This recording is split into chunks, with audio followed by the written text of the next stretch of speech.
sanmıştım. Bu bir orman. Hem de kocaman. Sıkıysa yakala. Acele et Dada. Yavaş ol Koko.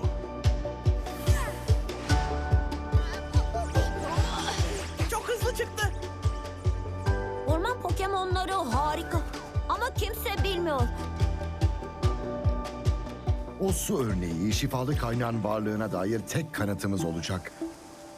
Buraya merkezden yeni gönderildik. Doğru olabilir mi? Şifalı kaynak.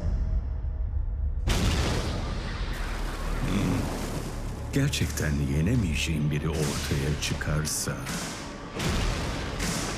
her tür yola başvurarak seni korurum.